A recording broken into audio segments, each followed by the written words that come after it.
Today we are in the 18th chapter of the book of John. This chapter covers the arrest of Christ in the garden, denial of Christ by Peter, Pilate's court, and the Jews' desire to trade Jesus for Barabbas. We see that Jesus had gone to a garden with his disciples, except for Judas. I want to focus on the events of the garden and Christ's determination to do what was necessary to save us. Now, Judas knew about the garden because Jesus had gone there with his disciples often to get away and to pray. The time had come for Jesus' suffering to begin. The Jewish leaders had sent a Roman cohort of soldiers, along with officers from the chief priests, led by the traitor Judas, to arrest Jesus. Just think, a cohort of 500 or a battalion of soldiers were sent to arrest Jesus, as though he were an enemy of Rome trying to destroy the state. The chief priest had convinced the governor that this Jesus was a dangerous man. And all this was led by Judas. Perhaps he'd been tempted by the money, or perhaps he was just tired of being part of the disciples that the Pharisees held in such contempt, and he desired to be important. Judas, this man that was loved by God's Son, turned his back on Jesus. How could Judas, who had seen what Christ had done and experienced the power and love of him, turn on him? But Jesus, knowing all these things, did not run. He went courageously to meet what was to come.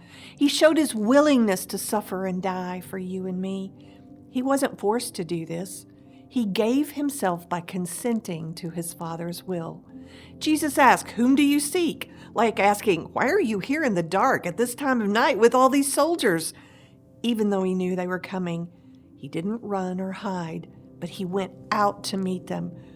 When they asked them, "Who do you seek?" they answered, "Jesus of Nazareth." Immediately when Jesus answered, "I am he," they drew back and fell to the ground. The power of God from Jesus went all over them, and they fell to the ground.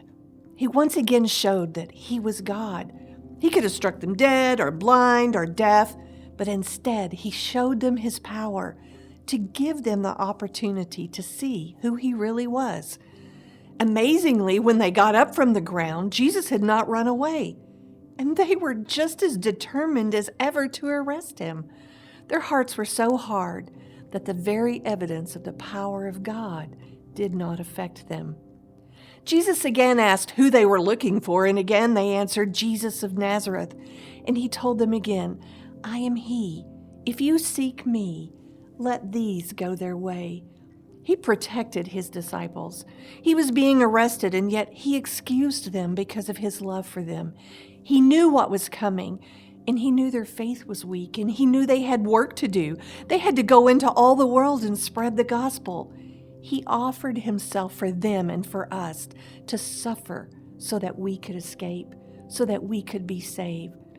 As you read on, you see how all that happened had to happen so that Jesus could fulfill his purpose for salvation. If Peter had used his sword to kill Malchus instead of just cutting off his ear, there could have been a riot and the disciples could have been killed. And even then, Jesus' miraculous power for healing of the ear settled things down so that God's will could be accomplished, so the prophecies would be fulfilled.